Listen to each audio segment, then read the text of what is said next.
सबसे पहले आप लोगों के लिए एक सवाल है। आप बताइए कि सरकार के ऊपर किसी का ग्रहण छा गया है या फिर सरकार खुद युवाओं के ऊपर एक ग्रहण बन गया है। नमस्कार, हेलो एवरीवन, मैं राकेश निर्मलकर आप सभी का एक बार फिर से स्वागत करता हूं इस वीडियो में।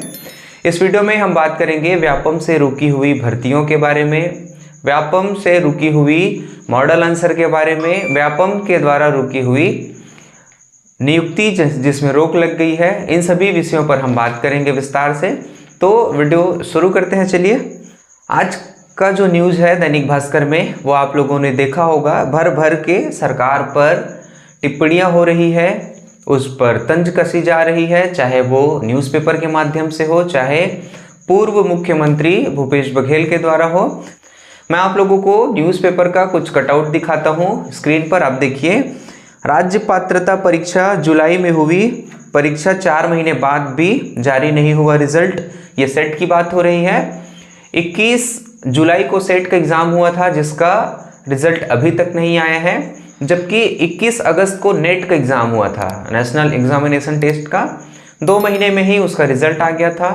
और हमारा छत्तीसगढ़ का जो राज्य पात्रता परीक्षा हुआ उसका अभी तक अता पता नहीं है। जल संसाधन विभाग में 100 से ज़्यादा पोस्ट खाली हैं, बजट में प्रावधान भी हो गया है, मंजूरी मिल गई है, वैकेंसी नहीं आ रही है। लैब अटेंडर पिछले 13 महीने से 7 लाख युवा इसका इंतजार कर रहे हैं कि कब इसका नोटिफिकेशन, इसका एग्ज़ाम डेट आए। इसका भी अता पता नहीं है। बीच में आया था कि फिर से व्यापम से रीवेरिफिकेशन कराएंगे, कुछ पता नहीं है। और इसके अलावा सबसे महत्वपूर्ण, हॉस्टल वार्डन का रिजल्ट रुका हुआ है। हॉस्टल वार्डन को एग्ज़ाम हुए इतने दिन हो गए। इसके अलावा मॉडल आंसर नहीं आया है किसका, लैब टेक्नीशियन का, जो हाई स्कूल के लिए हुआ था HELT, उसका मॉडल आंसर नहीं हुआ है। इन सब का कारण क्या है? ऐसा बताया जा रहा है विभाग द्वारा कि चिप्स और व्यापम का जो टाई अप होता है वो ख़त्म हो गया है।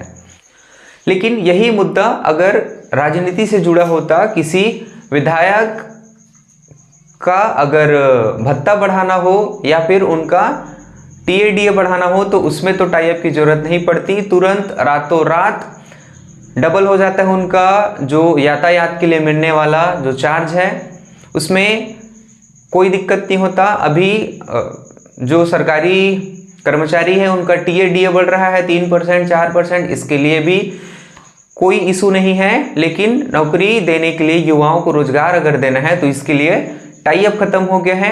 मैं आपको बता दूं कि हाल ही में 11 नवंबर को राज्य शासन द्वारा श्री कुमार विश्वरंजन को चीफ ऑपरेटिंग ऑफिसर चिप्स के पद पर पदस्थ किया है। अब देखते हैं कि ये बॉन्डिंग कितना जल्दी बॉन्ड बन पाता है, और आगामी जो जितने सारे मैंने अभी जानकारी बताई आप लोगों को, वो मॉडल आंसर, नियुक्ति और नए वैकेंसी कब कितनी जल्दी आता है। चुनावी घोषणा में बड़े हाँक हाँक कर, डींगे हाँक कर बोला जाता था कि व्यापम कैलेंडर जारी करेंगे, 2 साल के अंदर 1 लाख भर्ती का वादा। लेकिन अभी तक ना तो RI पटवारी, अमीन, शिक्षक भर्ती, इसका अता पता नहीं है। ऐसे कितने ही पद हैं जिस पर भर्तियां निकलनी है, लेकिन सरकार का रवैया, सरकार की मंशा और युवाओं के प्रति गैर जिम्मेदारी सरकार की दिख रही है।